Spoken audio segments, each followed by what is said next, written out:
Does anyone else have his audio? No. Sorry about that. Yeah. Sorry about that. Why, hello, everybody. My name is Eric Vierthaler, and I'm here for the next episode, Sit Down by the Fire. I'm here with my editor, Taylor, and we're here with our next special guests. Please introduce yourselves. Oh, me? I'm Ellison Winterstein. I'm president. What's my title? What is my title again? President and Creative Lead. President and Creative Lead. That's my title at Evil Twin Digital. Daniel, you know your title. Hi, I'm Daniel Isabella. I'm Vice President of Production and Management at Evil Twin Digital.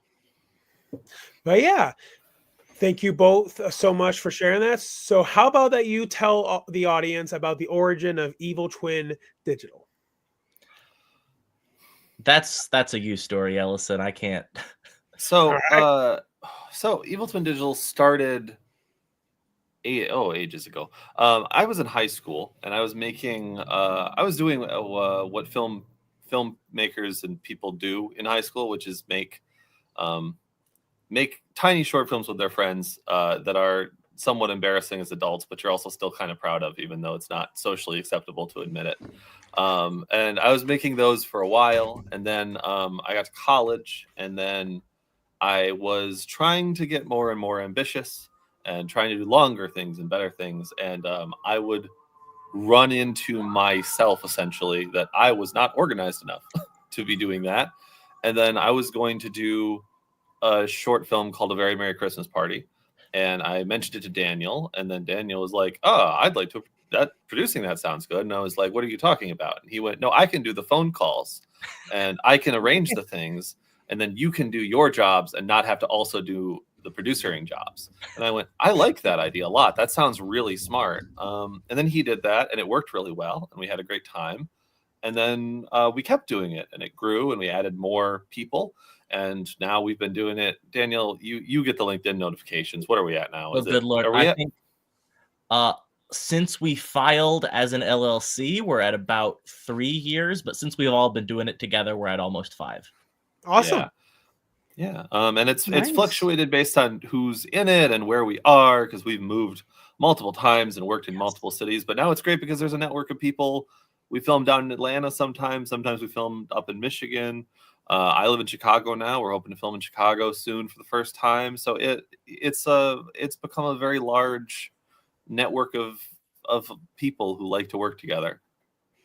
Yeah. Nice. Awesome.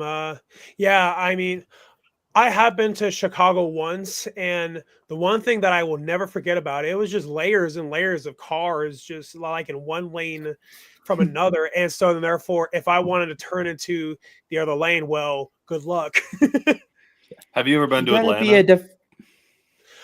I have not, but however, though, I actually am planning to make a trip there at around May. So is traffic bad parking? Yeah, so you've got normal parking is like here, then worse, we've got Chicago parking, and then below that we have Atlanta parking or traffic. Like traffic in Atlanta is it wasn't made for the amount of people who are driving there now. So it has a hellish quality in some ways, but you need to drive everywhere because there's no good public transportation. I shouldn't say no good public. If you're on one very specific, the train runs like a cross. So if you live on the cross, you're golden. If you live anywhere else, good luck. Oh yeah, I can certainly take your word for it. But yeah, I'm actually going to be moving there either August of this year or August of next year. But yeah, it's just something that I'm taking one step at a time. It's a very nice city. We lived there for 2 years, and we met a lot of incredible people, and we still go down there to do work every. I'm usually down there like every month or two still, like driving or flying down, and it's a wonderful city. Like I love Chicago, but I miss living there. And we met a lot of really great friends that I'm sure we'll know for years and years. Oh yeah, probably. Yeah. Yeah. And one of the things that I have heard, I mean, compared to a lot of other major cities, it actually is a lot cheaper than say LA or New York, which is one of the nice things about it. It is. I have to warn you, it's still very expensive. It's it as two people who shared a 1-bathroom, 2-bed apartment in that city, surviving on film jobs or equivalent kinds of things. It's still, but that's less says anything about the city and more says things about the economy. Not to make it too dire, but the economy is not great right now, and the job market is job market's not fun. Yeah, definitely. But hey, I mean, that right there is a whole new topic in of itself. Yeah. Absolutely. So yeah, and so with your so with the name Evil Twin Digital, does it mostly consist of like horror films? You'd think. And several people have said, oh, well, you must only do horror because your name has evil in it. We run the gambit. We do anything that we find creatively interesting, which our first feature film that is hopefully releasing in the not too distant future, Hot Breath, Cold Air, is a rom-com set at a college. Then our second, The House on the Lake, is a silent black and white horror movie. We've done screwball comedies, we've done sketch comedy shows, we've done long form horror, short form horror, dramas, anything in between. If we find something in a project that we think is worth making, we're gonna make it. What's Makes your sense, yeah. favorite? That is a tough It- question. Well, that's hard because it's fun to make things. I mean, that's the reason we do it. Yep. And so that's sort of like being like, I guess you can say like, what's your favorite food? Like, I love making horror and it's a lot of where my mind goes, but also like, I also love like, I don't know, I love a vanilla milkshake with whiskey in it, but like, I don't want to drink that like every night. So like, like it's the kind of thing of like I would say horror, but also like I don't want to give the impression that like, oh, I'm a guy who like if you looked at my filmography, it's all horror. It's like we co-wrote a musical together and like we come back to doing comedy all the time, very regularly. Like every year or two I've convinced Daniel to let me do an action thing. Even though time and budget wise they're by far the highest expenditure. Yeah, I can't answer for Daniel, but I would say for me. Before I met Ellison, I did not like horror movies. I did not watch them. I did not consume any horror media. It was not my thing. And Ellison and a few other friends who we had in college convinced me of the wonderful truth that horror is just comedy, except for the punchline is you're scared. And so now I find it so hard to untangle those concepts to me of like, I love doing them both because there is so much similarity in them. Yeah. It's building something up to then follow through with it, whether that be a joke and a punchline or a really gory serial killer destroying a human person. My favorite moments are the things where on set you are doing something so ridiculous, whether it be dragging someone out the back of a car for a horror movie or safely, absolutely, Yeah, safely, simulated yeah. stuff. Or tossing toast at the camera over and over and over again in order to get a very specific shot. So when it comes down to watching things, I love to watch comedy. I love to watch horror too, but I'm gonna go comedy. But when it comes to making things, it's however I can get to those absolutely absurd moments, and comedy and horror are just where I get there. So Yeah, and I mean, you certainly brought up a really good point, like about horror is like comedy, but just without the punchline instead as a scare. I never thought of it that way, but now that you say that, it really does make a lot of sense. Yeah, it really does. Yeah, I mean it partially. I mean we met each other through comedy, because we were in there's we both went to Michigan State University, and there's a student group there called MSU Telecasters, which is a wonderful, wonderful place. If anyone watching this is going to go to or goes to there, you should check them out.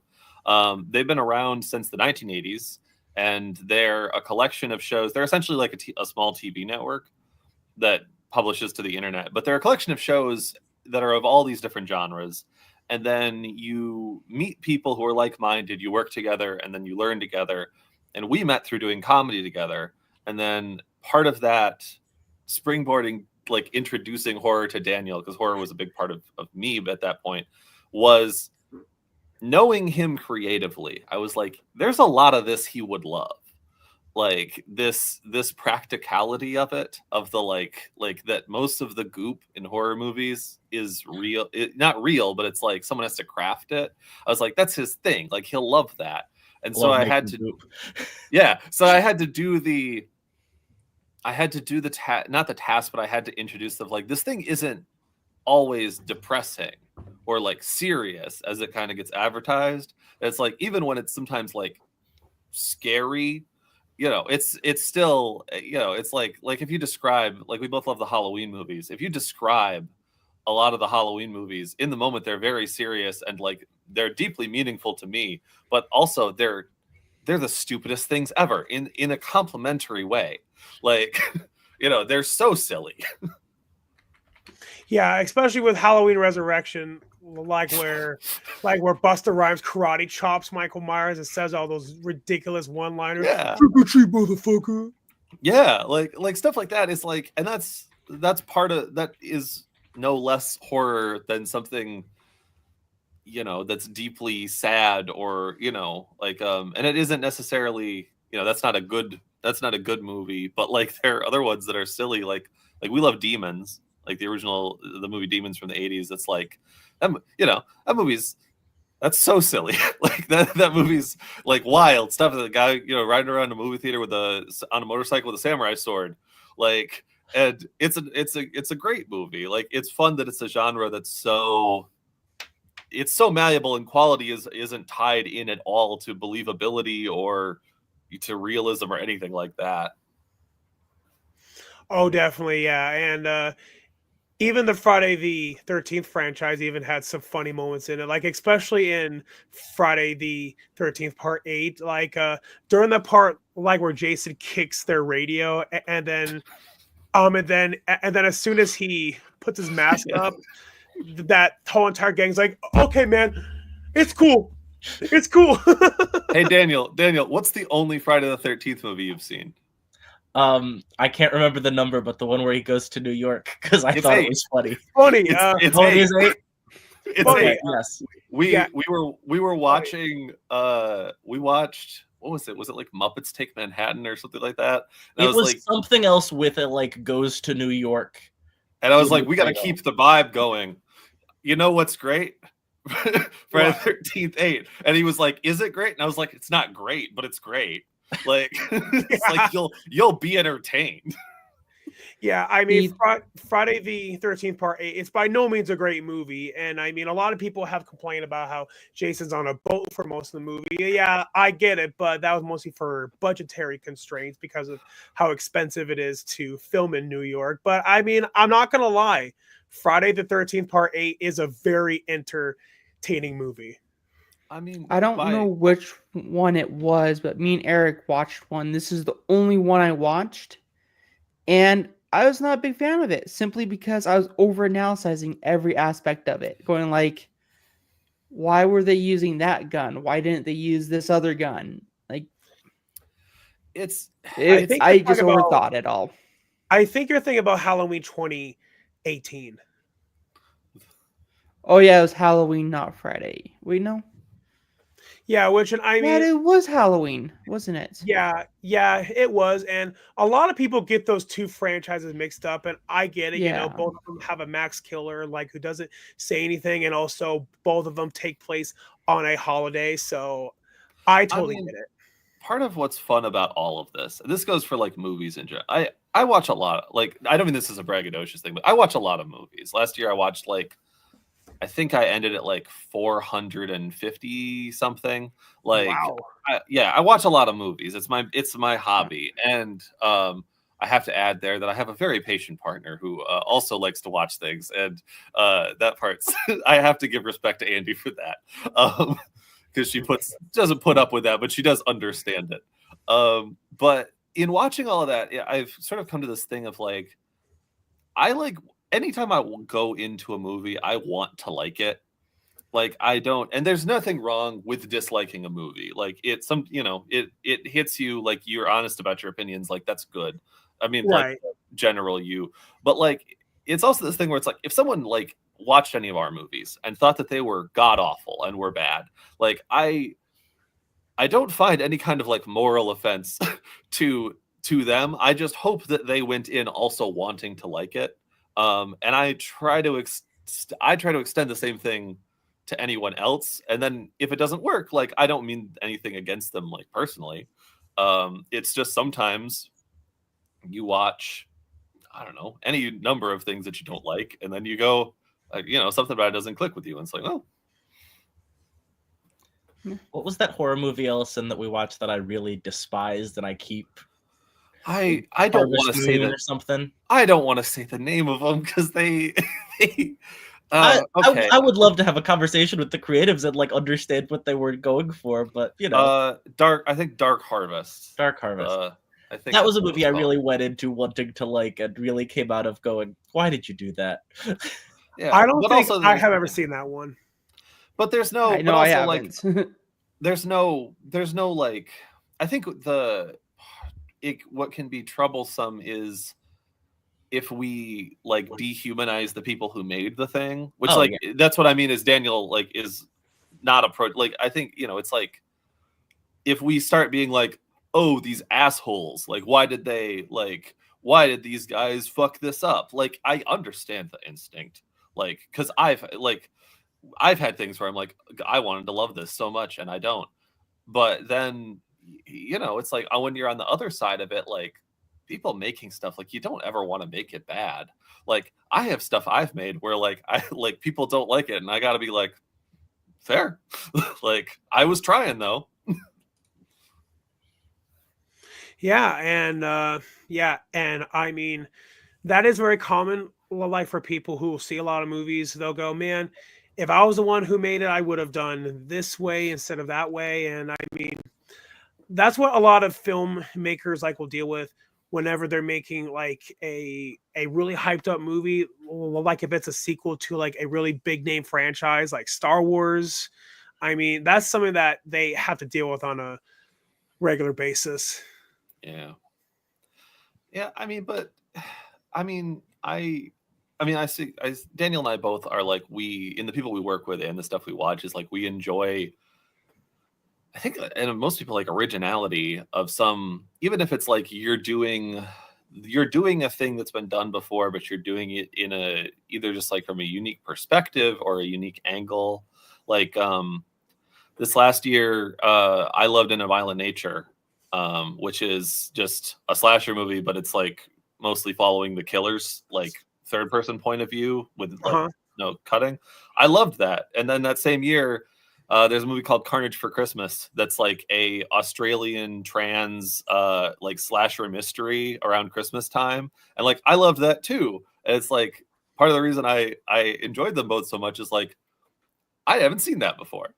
Like right, they were executed well, both of them, but I was also just like, oh man, this is fun. Like this is new. Like hey, like I'm just excited in a bodily way. Like yeah, and and what you said just reminded me about the Terrifier movies, because a lot of people, even myself, are saying, killer clowns, they've been done so many times in horror movies where, people are saying, I don't think there's anything else that you can do like with killer clowns in a horror movie. But then along came Terrifier. And, Terrifier was very unique since that Art the Clown doesn't speak. Like when killer clowns always would speak in horror movies and they always were colorful, while when Art the Clown wasn't colorful, he was just black and white. And so then that right there proves that you absolutely can take old ideas and and you definitely can get people interested in it. It's just a matter of how you execute it. I mean, Yeah. since I don't want to spoil anything in particular, but Yeah, I was gonna as, we have a as project people, with a colorless unspeaking clown. I won't say which one for we Oh, keep it out of That- the advertising for it. So if anyone's looking Yeah, through yeah. our filmography, which obviously it is a very different interpretation than Art the Clown, but Oh, I can imagine. But you were But saying it that, and also it was like, yeah, we checks all the boxes of our creature as well. we used to advertise the clown, and then we were submitting to a festival, and the guy in charge of it, he messaged Daniel, and it was like, is the clown in any of the ads? And we were like, yeah, and he was like, take it out. It's a great surprise. Take it out of the ads. So we did. We took his advice. Yeah, and I mean, a lot of films like will do that with their marketing. Like a really good example is with the new Nosferatu. Like in all the marketing for it, you never once see like how Bill Skarsgård looks like as Count Orlok, which I think that was really smart. They did that. It's because like that it saves the surprise for the film itself. I love that movie. We both love that movie. Yeah. Oh We had yeah, a great I time. same as well. Oh yeah, I mean spoilers for Nosferatu. I was not expecting how he was going to have the mustache, but it makes sense why he did have it, since that in the original Dracula book, he actually did have a mustache. So it does make sense why that they went down that route, and that knowing that this is now another remake of Nosferatu, they don't want to just do the same thing what's already been done. You know, they want to have a new twist on the character. So it definitely does make sense. I really loved the new Nosferatu. I think it is very unfortunate timing on their behalf that they came out the same month as Sonic the Hedgehog, and they gave him that big Dr. Eggman mustache. Like you said, I totally understand it as a character choice, as a design choice. Just the timing to be at the same time when everyone's already thinking about Dr. Eggman and look at this guy and go, that's the same mustache. Yeah, exactly. So therefore, it can be a lot harder for general audiences to take it seriously. Is because they automatically are going to imagine Jim Carrey with like his wacky, stretched out mustache. So Yeah. Just the luck of the draw sometimes. it is, yeah. But yeah, I mean, it is what it is, right? Yes. Yeah, I mean, making stuff is always a little bit of a gamble of like, excuse me. So we have a movie that Daniel and I have been co-writing together for, which I'm not going to go into details about, but we've been co-writing together for several years now, and drafts and versions of it have been done and in various stages for a while, and but we'd like to make it, and we think it's a really cool, unique idea. And anytime anything close that looks like it could be it comes out, we instantly both separately will see a trailer or an announcement. We'll go then rush over and watch it, or read the article and be like, is it the thing? Is it the thing? Did someone else come up with it before we could do it? And then we'll watch it. We'll be like, so far it's been like, oh no, it just kind of looks like it could be. But no one got it yet. Oh man, we really got to get that movie made. But that's what having ideas and ideating, because sometimes you have an idea and you're like, oh, this is really good. I remember I pitched Daniel a werewolf thing, and Daniel, I had it all laid out. I was like, I did this outline and everything, and Daniel was like, I'm sorry, I gotta tell you, that's an episode of Psych. And I was like, what? And he was like, yeah, it's an episode of Psych. And I went, the whole thing? He was like, yeah, just 1-to-1. I was like, damn it. Okay, well, back to the drawing board. So I percolated on it for a couple more days. I did some, I changed some stuff around, came back and I was like, Daniel, okay, what about this? And he was like, I mean, minus the werewolf part, that's another episode of Psych. And I was just like, okay, well, this is a sign. I gotta get rid of this one. It's also my favorite television show of all time, and I do have a mildly encyclopedic knowledge. So if there's anything I'm going to compare things to, there's an 80% chance I'll just go, oh, well, that's season 2, episode 14. Black and Tan, A Crime of Fashion, which isn't the episode that was the werewolf thing, but Yeah, well, I mean, you really do learn something new every day, right? yes. Absolutely. In more ways than one can ever anticipate. Yeah. So yeah, and so how about that you tell the audience what exactly how exactly was your guys's first when you guys worked together on your first project, how was that like?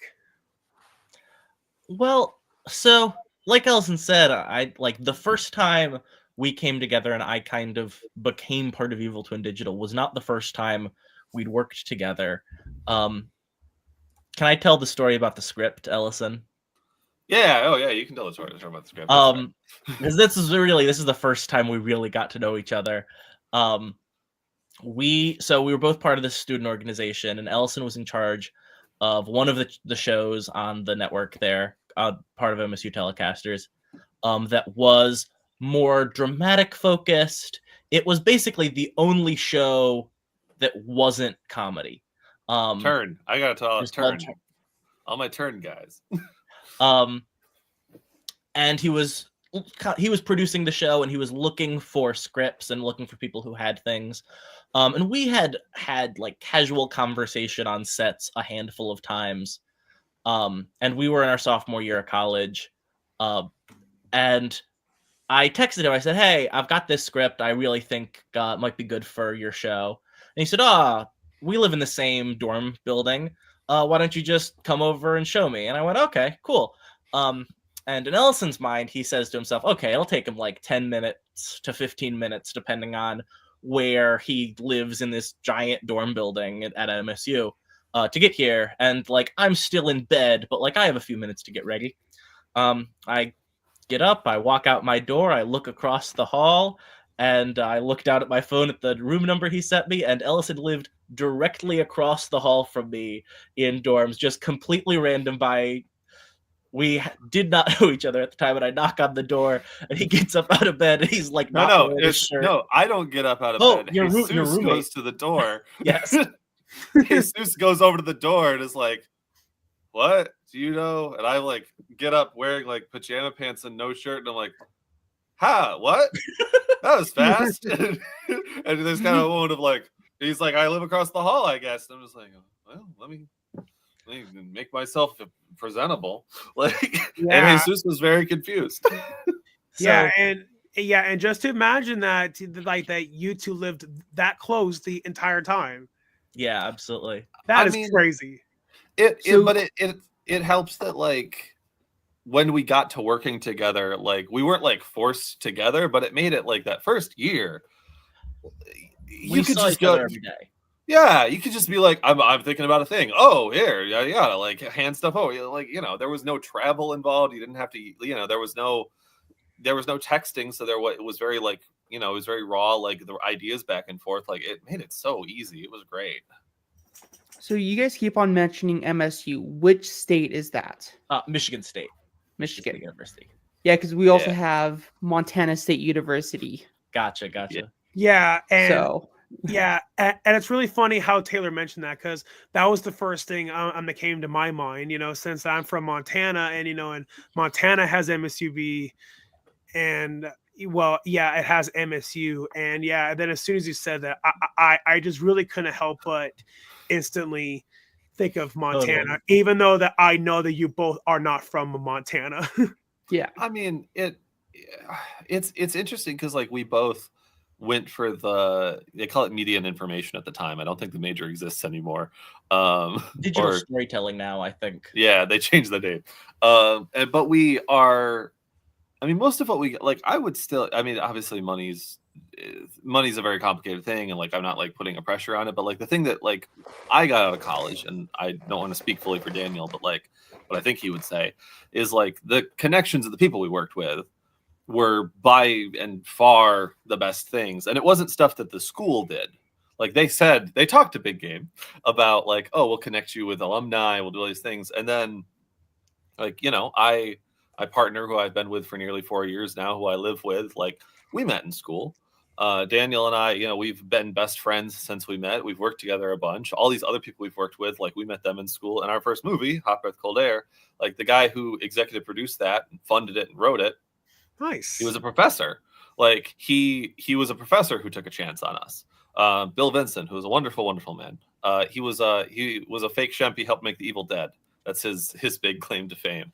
But you know, meeting all those people was like by and far the best part of or the most, I guess, the most quality thing that came out of school, as opposed to anything involving the degree or anything that the school itself did.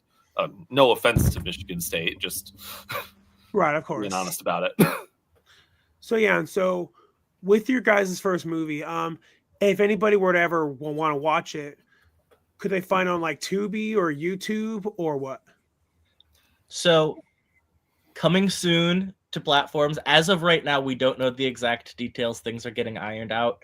It will also soon be available on DVD. Ooh.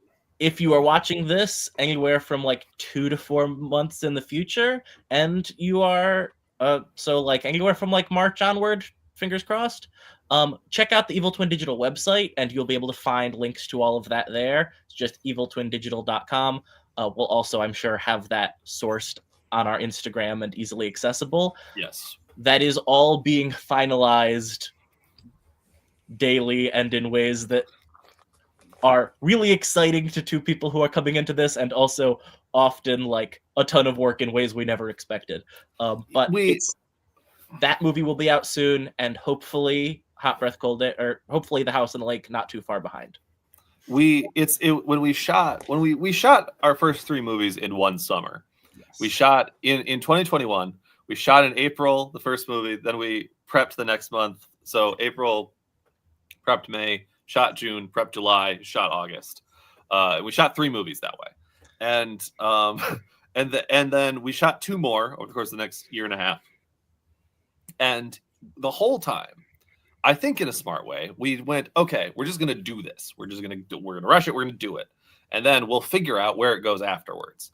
And I think that was ultimately the best decision, because it meant that we shot the stuff and we didn't worry. You know, we weren't like ideating like, oh, is this going to sell? Is it marketable? Like House on the Lake is like, it's a silent 4x3 horror movie. Like it's in black and white. Like, that's not going to like get funded by anyone, but we still made it. But now we've been in the stage the past like 2 years now, where like all of the stuff that we threw to the future that we're like, it'll get edited and it'll get sold eventually. The eventually hit, and that's why it took like two years, because we had to actually do all the work we put off, and figure out how to find a producer's rep for things, talk to people for DVDs, like do stuff like that, do all these emails. Also, people worry about this so much. If you want to work with someone on something, like, be polite, just email them. Like, that's worked so well for us so far. Not that I'm saying we're rich or anything, we're not, but like our DVD Blu-ray deal, I just like asked around at a video store in Atlanta and was like, hey, where do you guys, the indie DVDs, come from? And Matt, the guy who worked there, went, usually Allied Vaughn. And I went, sweet. And I looked him up and I went, Daniel, here's their email. And then he emailed them. And now How Let's Cold Air DVD will be coming from. Well, now we're working with Random Media. Yes, Random Media as well. Yeah, because they're working with them, and that's the complicated part. But it's like, we were just like, what do we do? Email those guys. Yeah, it makes sense. And I mean, if it worked for all those other people, it makes sense that it would work for you as well. Absolutely. Yeah, I mean, people build up making a movie so much. Like it's a difficult thing in regards hardest to thing I've ever done in comparison to like normal life. But it gets built up in this way where people are like, making a movie, it's so hard. Like it's so hard. It's like compared to like a bad divorce, or like watching someone you care about die, or like working a job you hate for decades. It's not hard. Those are hard. Like, yes, it's difficult, but like we had professors when we were in school and we were trying to make our first movie, because we were rolling on it Daniel's junior year of college and the end of my senior year of school. We're rolling on this movie and we're about to go on it. We have professors be like, don't make this movie. Like, why would you spend your time? Like, it's not going to work. And then like, you're going to waste all your time on it. And then we got done with it. It's like, it's coming out on Blu-ray this year. It's gonna be on streaming. Like, and I like it. Like, I think it's a good movie. And like it was difficult, but it wasn't like impossible. Because it's a movie of people sitting around in rooms talking about their feelings. Like, I don't know, people like make it into this like the way I relate it is that it's like obviously this isn't like a universal experience, but like when you're like an 11 or a 12-year-old, and like this mostly goes for cis people, but like, and it's like, I don't know what girls are like, and you're like super scared about it, and like you're like, it's this like mystical thing, but then like once you talk to people and like you grow up a little, then you go, oh, these are just other people. Like it's I could just talk to them. Like it's a bit like that, where it's like before you make the movie, you're like, oh, it's this like religious experience, and it's like so crazy, and then you do it and you're just like, oh, that was just like a difficult thing to do. And people talk about how like, oh, there's this insurmountable gap between making a short film and making a feature. It's just stamina. It's the same thing as a sprint in a marathon. Like, it's the same job. Like, it's way harder to like run a marathon at full speed than to sprint 100 yards. But it's not like you're learning a whole new skill. If you've made like 3 short films that total out to an hour and 30 minutes or something, however much, you've made a movie. You just have to do that all at once now. And you can. There are so many people who could have made movies by now who have talked themselves out of it. Like, and that's no disrespect, because like if you genuinely don't want to do it, or you want to do shorts, just do shorts. Like, that's great. There's no moral imperative to making feature films. But like if you want to do it, like, go do it. Like, you know, there's so many movies that are, and not even like classics. Like I always bring up the movie Lake Michigan Monster is a movie we both adore, and it costs like $7,000, and it was shot on like consumer cameras, and it stars a bunch of people who like had normal jobs, like, you know, and I love that movie. I have seen it 9 times in the past year. We watched it on my birthday, like and it cost $7,000. Like, you know, if those guys had talked themselves, that group of people had talked themselves out of it and been like, man, making a movie would be hard, we shouldn't do it, then like, I don't know them, and I love that thing. Like, I'm so happy they took the step. Yeah, exactly. And I mean, a lot of people I feel like underestimate just how much work goes into making a movie, and you know, it's a lot of work. It takes a lot of planning, and yeah, and I mean, try to budget it all, and you know, trying to get the thing released, trying to market it right. I mean, But it's also a it lot of takes a work. lot of it also takes a lot of time. It's not something that is just simply done in a couple of days. You got to spend multiple times doing multiple takes, changing locations. You need to strategize where you have to put your time at each location. So for a lot of people, like, they think, why does it take so long? Well, between doing the actual filming and then actually getting to the editing part, editing for like this podcast, just to do 25 minutes, it takes an hour. Yeah. So it takes a long time to actually do that stuff. Oh, it does. And I've even heard stories about people, well, like, who are editing like a sequence that only takes a few minutes. Like it's just a few minutes of screen time, and it takes them hours and hours. And I should know that from the second movie that I made. I mean, it took me the entire summer just to edit the entire movie, when it was supposed to come out in July, but then it ended up coming out in August because I had to postpone it, you know, due to, you know, and the worst thing about my editing software at that time, the bigger the project, the more it would start to, you know, drag and delay and crash. And that's also the thing about editing. You really got to make sure that you have the right software. And that was something that I had to learn the really hard way. Yeah. I mean, it's so I edit for my day job.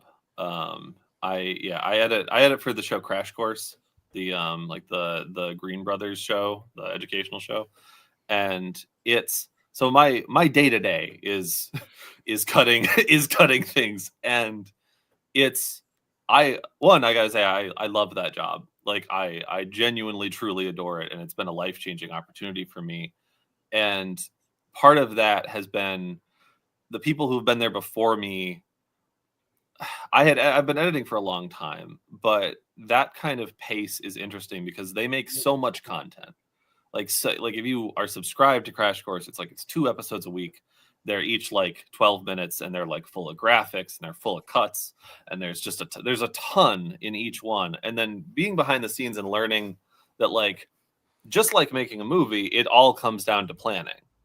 Like even at a company of that scale, is like it's skilled people, like craftspeople who are working in. I'm not talking about myself. I'm talking about, like, well, I am, but like other people, like those people are doing great jobs and setting that up. But like a lot of it comes down to the fact, like, producers are planning things well and laying out, that are laying out all of the due dates for different things at different times very smartly. Like it's the same as making a movie for something like that. And then on making a movie, though, it is like the reason that things went so much better when Daniel joined on was because, he's good at doing spreadsheets, and he's good at like looking at people, getting people's availability, wording the email to get the availability in a way that makes sense, and then laying it out in a spreadsheet so that we can coordinate all the dates. Like that seems like such a small thing, but it's like it's so beneficial to have. It makes it all possible. Quick shout out to the program Airtable for totally changing my life and making all of this like 10 times easier, and like totally reformatting how I do everything in producing. Thanks, Airtable. Maybe send me some money or a free Airtable subscription, or don't. That's fine. I love your product. Well, So- it sounds like Daniel is kind of similar to the role that I've taken on. Eric and Ty are generally the people's face, is what everyone sees. I'm more behind the scene. I do the editing. I do more the managing part and getting things set up properly. So it sounds like Daniel is taking more on that role. Yeah, absolutely. That is the world I thrive in. I mean, Ellison also does his fair share of producing, and I couldn't do this without him. He often says the other way around of like, oh, it's you do all the. It's like he does a ton of it too. But that is the domain I have like enjoyed the most. When I first came into filmmaking going into school, I was like, oh, I'm gonna be an editor because like I can sit down at a computer and like put things together. I am not a good editor. I learned very quickly. I am a decent editor. I like edit social media clips for a living, is a harsh portion of my job. I can do it on a creative level. That is something like people who edit on like extreme creative levels. What I can do creatively is I can build teams and I can communicate with people. And it's a skill I'm really glad that I have and one I've worked on a lot. But yeah, that absolutely, it comes into the managing by way of putting the right people in the room with each other and giving them the right questions to ask each other so that everyone's on the same page. Is a lot of the job. Oh yeah, definitely. And I mean, as somebody like who has edited films before, I totally understand that. Yeah, I mean, it takes patience. It really does. And I also feel like you have to know about good timing as well. And what has helped me, it may not help everyone else. So this might be entirely subjective. Whenever I edit my own projects, I try to imagine, okay, if I was the audience, how would I want to see it? You know, like basically just imagine if you were in the shoes of the person watching it. Yeah. I do this. Oh, go ahead. Sorry. No, you go ahead. You go ahead. I do this thing that I thought was normal until Daniel pointed out that he doesn't do it. That from the when I'm going from script, like I do a version of it if I'm writing, but then like I fully get it when I'm doing my shot list because I shot list everything, and then I'll move it around if like it needs to change on the day or something like that. But I shot list everything, and when I'm shot listing while I'm doing it, I watch the movie. Like I literally like from the script, like I'll sit down, I'll close my eyes, and I'll just like I'll see it. And it's odd because it's like in some ways it's like a little bit of a trance where it's like I'll sit in a corner and just like if we need to cut a shot, I'll be like someone will be like, hey, is it gonna work? And I'll be like, hold on, and I'll just like sit in a corner and I'll just like do this, and then like in my head I'll see it without the shot, and I'll like recut it in my head and then go, okay, like it'll work with it, or it'll be like, no, we need it. And I thought that was like the standard way of imagining it all. And then Daniel was like, yeah, I don't get that. Like, that doesn't happen to me. And he still does good. Like, he can still write and he can still direct things and still produce things. Like, it's not like it inhibits his ability. Like, it's not like it's something that where I'm being like, I have this thing. Like, it's just like, when it comes to that timing of the edit, though, it's like, it leads to this weird circumstance where like once I'm editing, I'm like, if I'm directing my own words and then I shot it and then I'm editing it, which is the case a lot of the time, I'm like reconstructing the movie I watched already like 2 or 3 times over. See, like what I do is I picture what I'm actually working on. So like I will take, for example, this. I am processing as it if I was watching it in my editing software. And I'm taking cuts, I'm snippeting, I'm doing all that. I'm taking notes actively while we're doing this, so I know exactly where I want to do certain things at. That makes sense. I mean, that's very smart. Like, you're saving yourself the work later, doing it now. Like, that's just smart. But I mean, that's part of the planning of like when we're doing a movie, that it's like Daniel. There's extent part of one of the things I enjoyed the most about doing this, because it exists basically mostly in this art form, is the fakery that goes into doing it, like, which annoys some people to no end, and that's no disrespect to them because like everyone can work the way they work, but I love it when we manage to like do a scene and it's like one actor's not there and the other one is, or like where it's like, oh, and I don't mean like stand-ins, I mean like where we or where it's like, oh, one side of this room is actually like in another state and one side is in this state, and we like moved the furniture from one spot to another and shot our sides right so that it looks like they're next to each other. Like that kind of stuff is the stuff that when it works, I'm just like, oh yes, like this feels so good. There is a great scene in our musical short, Holly Jolly Christmas Mix-Up, that I remember that is very much that energy of we had a scene that was like at a Mexican restaurant, and there was a Mexican restaurant right down the street from where we lived, and they were closed for either seasonal reasons or it was during COVID, and so there were other factors with the filming due to that, but they were closed, and we were just asking very politely several times, like, hey, can we just film on your patio because no one is there and we just want to come and like film, and got no answer, and then don't come film on our patio. But luckily there was an empty lot right next door. So we just cheated it and we shot on long lenses, and we made it look, we shot all of the conversation in this empty lot across the street, but we made it look like, and in the final project it does, we're just in the patio of the restaurant and it's a little bigger than it is in real life. And it is one of the silliest things we've ever done, because it was just like a single folding chair that it's a folding chair. Yeah. And I think someone was holding a bowl of chips where the table should be so that the characters could pick up chips. I think we shouldn't sell a chair. I think we had 2 folding chairs. I think we should say we had 2. but one of my all-time favorite moments of filming and then seeing the final project and going, wow, that really, if you weren't there on the day and knew that we were just fully across the street, you wouldn't notice. But like we did that, we did that all the time, and I love it. Like we had this short naked that we did it. We made this apartment complex out of like 6 buildings. 6 buildings. Because it's like the roof is one place, the basement's another place, the hallways are one place, then all the rooms are another place, and then the parking lot's another place. Like it was all these different spots. So you have parts where people are like in the hallway knocking on a door, and then when it cuts to the room, it's a completely different building on a different day where the person answers and then talks to them, and they like do a conversation nowhere near each other. And to some people that sounds like hell, like where they're like, oh god, why would you ever do that? To me, I'm just like, oh, it's the thing that we can't do in theater. Like it's the unique thing to this art. Like it's so fun.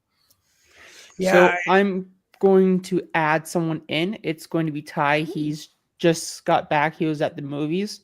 So Yeah. welcome in, I Ty. actually was, Hey, hey Ty, but yeah, I actually was trying to add you in, but it just, I don't know what was going on. Like it just wasn't having it pop up on screen. It's because you had it set for 4 people instead of 5 people. Oh, okay. Well, Yeah. well, that explains it then. damn movie times and everything. I had to be late for our own show. So, Eric, am I fired now? Oh yeah, you are fired. You're a bad employee. I'm manager, so I'm going to discipline that factor. All right, cool. Your pay is docked by 10%. Darn. But Well, yeah, so far getting paid 0 anyway. So what the hell? What? Now it's -10. Yep, you gotta pay ahead. All right. Well, no, but so I take it these guys are picture makers then. So they are. Yeah, and they actually were just Speaking of talking about how they had to disguise one location, and I mean that's what a lot of filmmaking has, a lot of movie magic. Like in the original Nightmare on Elm Street, some of the scenes inside of the high school weren't actually in the high school, but they just hadn't made it appear as if it was. And honestly, I never even noticed up until when that was pointed out to me. I think it was Jason Goes to. I think it was Jason Lives, where they filmed it at an actual lake, and then they needed to do some pickup shots, but they couldn't afford to do the money to, go back to Georgia to film this stuff. So literally Tom McLaughlin called his mom and dad and said, "Hey, can I shoot the movie in your pool?" Well, hey, I mean, you gotta do what you got to do. And the dad, and I guess what the dad said is, "Do I get studio money for it?" And dad, I guess so. I guess dad gets. I guess literally, they said, "How much do you want?" He said, "Says, well, a penny, because a penny can add up." So just think how much he's made off that 1 penny, right, for that movie. Yeah, So, and I even heard something similar happen when they did reshoots, like for Jaws. Like part of it actually was filmed inside of a swimming pool, but it's just the fact they lit it so dark, like where somebody, like say, where the average Joe could, when they watch it, like that they would never know. So yeah, I mean, that's part of that's. Oh, go ahead. Sorry. Yeah, yes, it's the scene where the infamous scene where you see the head pop out, which nowadays you can kind of tell it's a pool because the green lighting, like that doesn't quite look like the natural ocean lighting. But hey, maybe, I don't know, maybe Hooper's boat projects green light, so it works. Yeah, possibly, yeah. But yeah, and it's crazy how that movie's gonna be 50 years old in the summer. And that scene still makes me jump, and it still makes people jump. I mean, that's part of the fun of. It's not the fun watching so many things.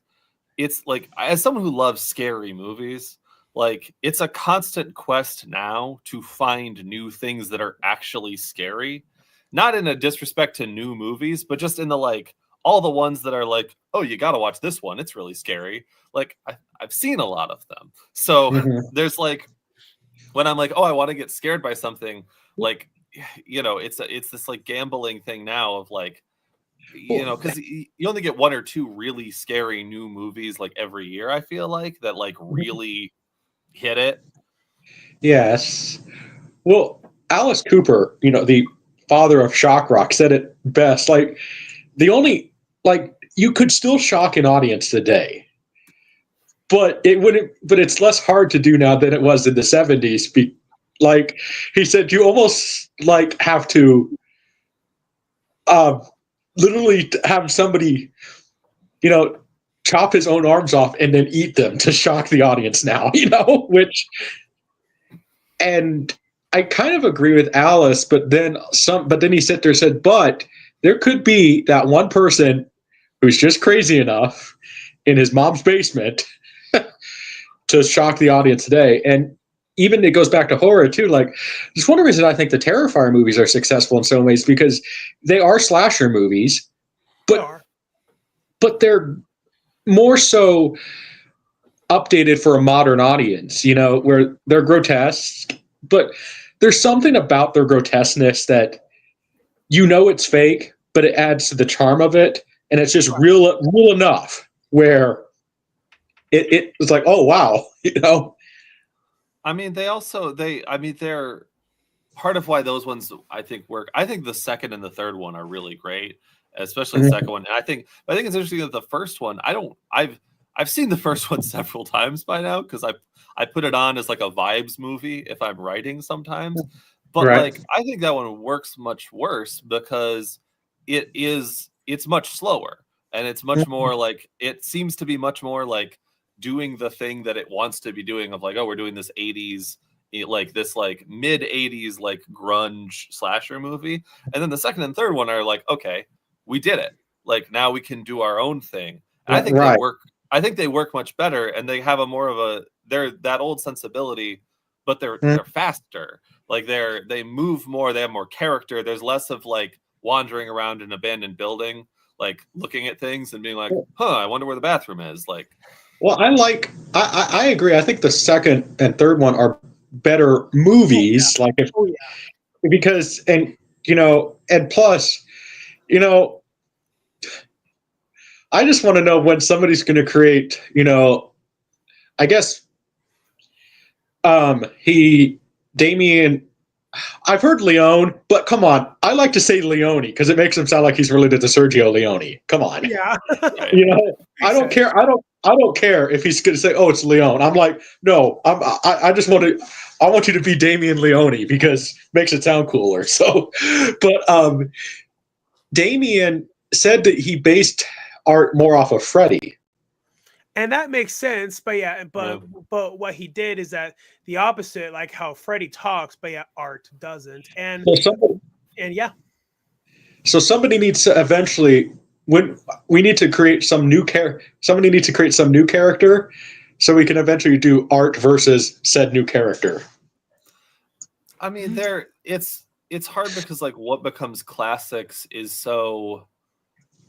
It's hard to know in the moment because they're so retroactive of like exactly, and everyone has their own personal canon. Like I love the Prowler, and like that's not one of the canon. Like people don't like people casually don't have like tattoos of the Prowler, but like I love him, so like it's hard to know. Like art's such an exception, like as a new thing. Well, and plus, it's hard to come up with, I think, with the advent of, everything moves so fast now, it seems. It's hard to come up. That's why I appreciate art so much, that he's actually become a new horror icon when, we haven't had a new horror icon, since maybe Ghostface? Well, I actually would argue with like the Saw movies. Jigsaw definitely did, but the original Saw came out 21 years ago now, and that's the only one that I can think of off the top of my head where it's a recent horror icon. Does Winnie the Pooh count? I mean, I There's think those part of that Purge is mask guys. They're yeah. they're I on think the fringes. I think part of it's that we've been in a ghost era for the past like since The Conjuring and like Paranormal Activity. We're just now kind of getting out of it. We've been in like a ghost thing for a minute now, where we don't have a lot of like distinct looking people. It's a lot of like, oh God, they're doing such a great job making objects move when we're not looking at them. Like the movie's so good, but you don't get done being like, and I want to dress up as that guy. Or 69 Yeah. Amityville, or the 69 Amityville movies that are out right now. We were on a set one time. We were waiting around, and because they were filming in another room, and the rest of the crew was just saying. And we did a game where we were like, everyone, how many Amityville movies do we think there are? We all just like went around, like guessing. We're like, is there one about a shark? We're like, Amityville shark. Yep. Oh, Amityville space station. Yep. Amityville. Like we just like did a game of it for like 30 minutes. It was a great passing time thing. Yeah. Well,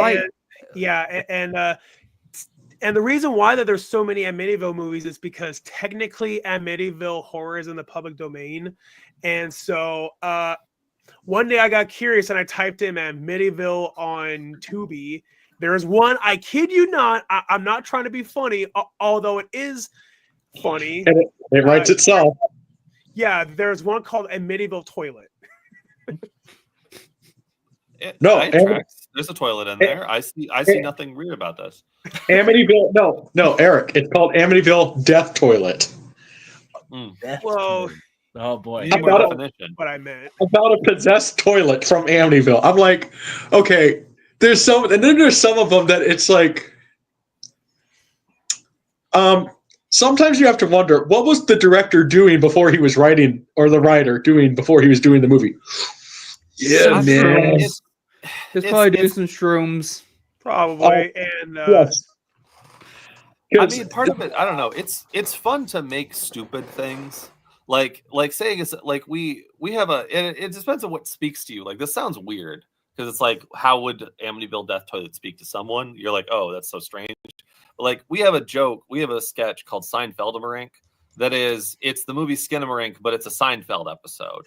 And like that's an extremely stupid joke, but it spoke to us enough to make it. Like, so Amityville Death Toilet, you're like, okay, like why would but then like to them it's like they had a bit, or like their personal sense of humor like made that fulfilling to them.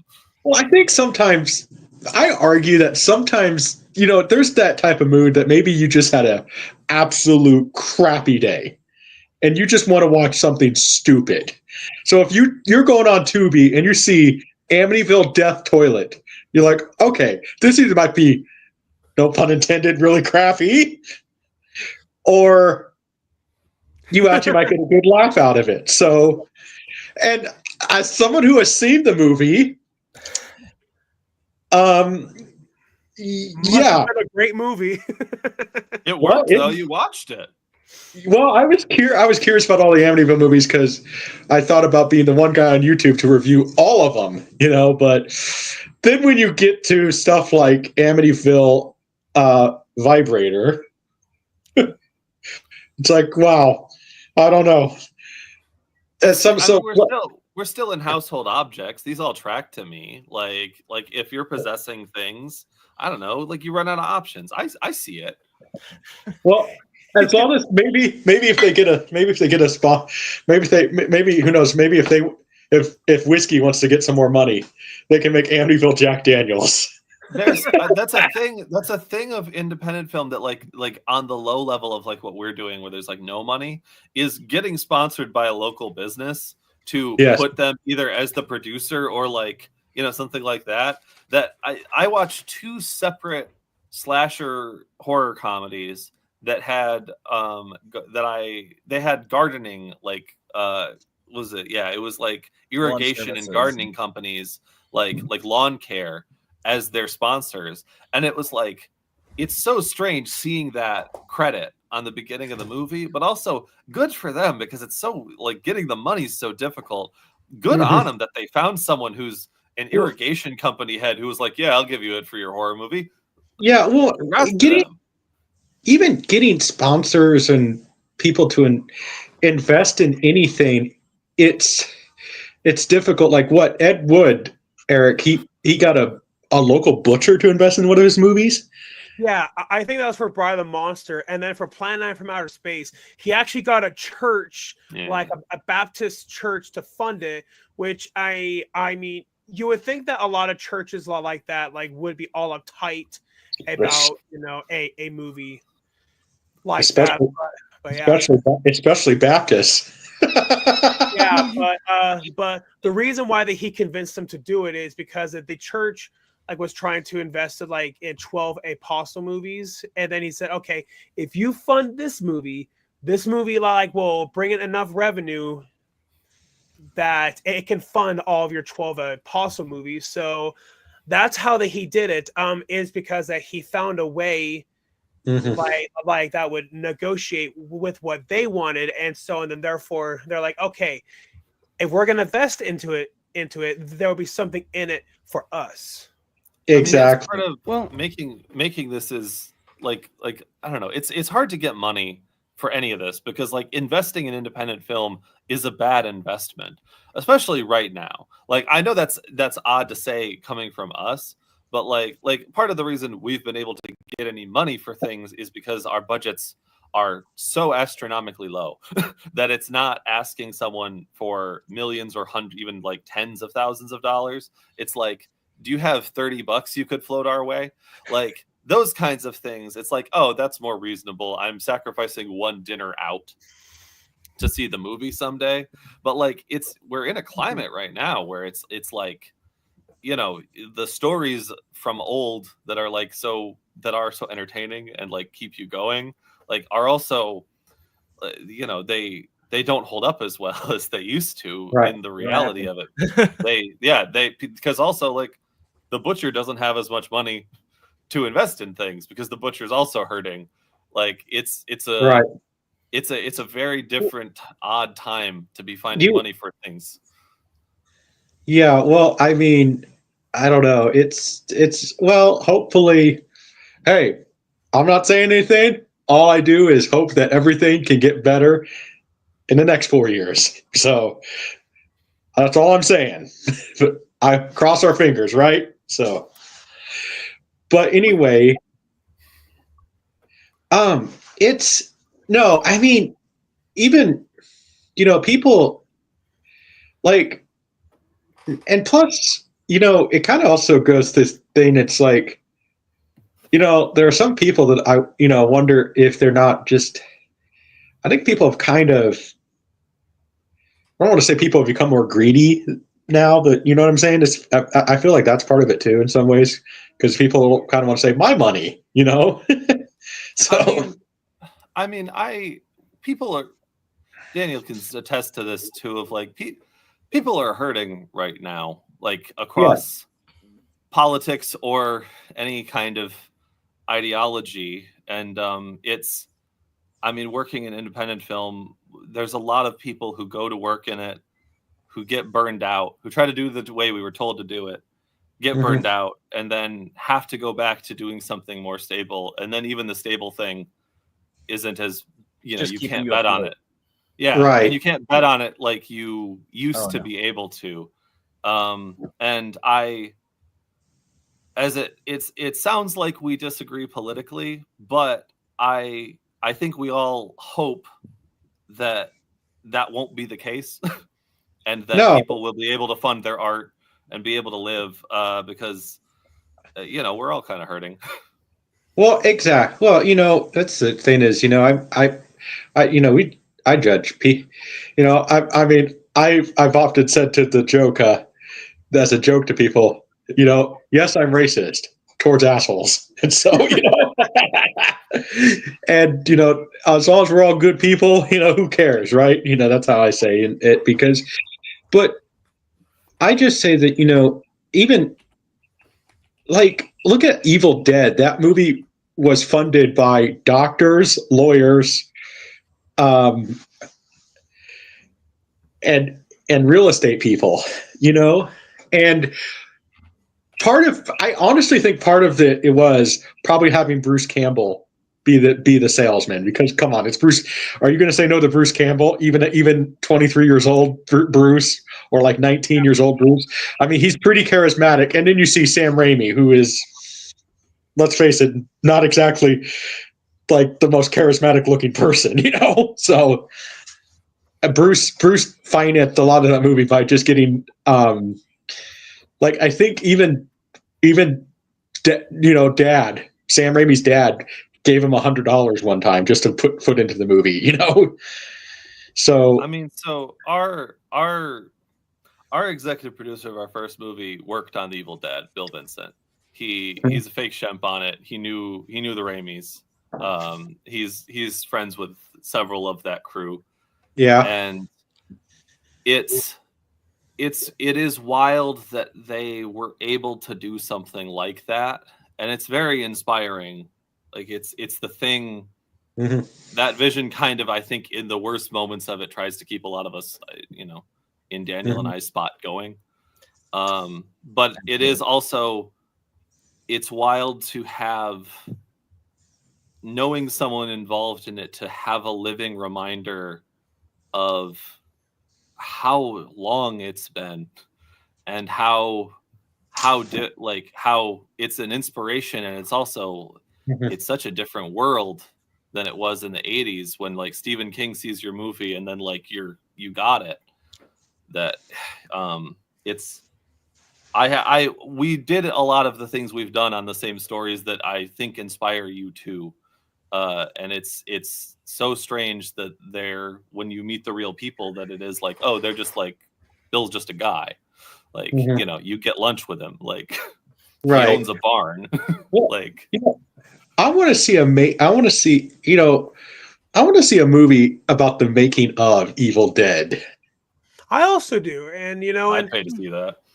Now Yeah, that you same say here. that, yeah, now that you say that, I never thought of it, but yeah, I mean, totally. But I mean, it would be hard to find somebody who looks like Bruce Campbell, but I'm sure that there has to be somebody out there. Make Finn it funny. Wolfhard. Have him play himself, even at this age. Like Yeah. that's the joke. You have him play him. Everyone else is young people, and then he's Bruce Campbell's just still him. Yeah. No, come on. You know who Hollywood would get? Finn Wolfhard as Bruce Campbell. Here's the thing. This is gonna sound weird. I worked in a movie theater in Atlanta for a while after when like film work wasn't working. And I met Finn Wolfhard one time, and he was. Oh, yeah? We had no kind of significant conversation. I handed him some candy and told him that he didn't need to pay for it because the studio paid for it. And he went, "Oh, cool, thanks." And then he walked away and talked to his brother, and he seemed like a very charming young man. He would be bad for playing Bruce Campbell, but he seemed like a lovely guy. That's why it's called a joke. So Yeah. No, I see you. I thought it was funny that it was like, oh, that's like the one celebrity that's like, oh, I could. Well, I mean, it's only like young celebrity I could even think of really that would be around that age. But like, just give an unknown the chance of a lifetime. Have it play Bruce Campbell, right? Yeah. So, But I do like that idea. Bruce Campbell playing himself at 19 years old. As long as you're making a farce, why not? Exactly. If you're Right. gonna make a movie about the making of the Evil Dead, there's no way for it not to be. Yeah. Then at that rate, maybe I think I have a perfect actor to play Sam Raimi. He's a little old, but since Bruce is going to be old, why not just make Sam old too, as the joke? Get Paul Giamatti. Interesting choice. it's an interesting choice. I mean, it could be more of a documentary type instead of actually acting. I mean, yeah, why make everyone old? Why make everyone old? I mean, it's not like we actually get older or anything. Yeah, or just maybe have Bruce at the beginning playing Bruce Campbell and have him tell the story and say how this is an exaggerated truth of what happened. Yeah, like so basically. Basically, like have Bruce Campbell, in like those classic like story time bit things where he's like reading the story. Okay. That would be funny, Yeah. I get So, that. anyways, I think that's a good place to wrap things up with. But yeah. So, and so Elson and Daniel, do you two have any upcoming projects that you would want the audience to be aware of? So we've talked about our 2 upcoming features, Hot Breath Cold Air, which you can find the trailer for on our YouTube channel and our Instagram page, both Evil Twin Digital, and our other upcoming movie, which is doing some festivals right now, The House on the Lake, which similarly trailers are on our Instagram, YouTube, and any other social media you can find us. All Elsa? right. Yeah, that's the best. Yeah, I want to put out that also The House on the Lake was co-directed with Harrison Orwig, who's a very talented filmmaker working out in LA. It felt impolite to not mention them because they worked very hard on the movie. They also edited it. They're a very talented person. All right. Awesome. But awesome. But yeah, I certainly greatly do appreciate you two coming on. And I definitely would love to have you two back on again. Yeah, thank you. Thank you for having us. Thank you for All having right. us. Yeah, certainly. See ya. Have a good one. See you later.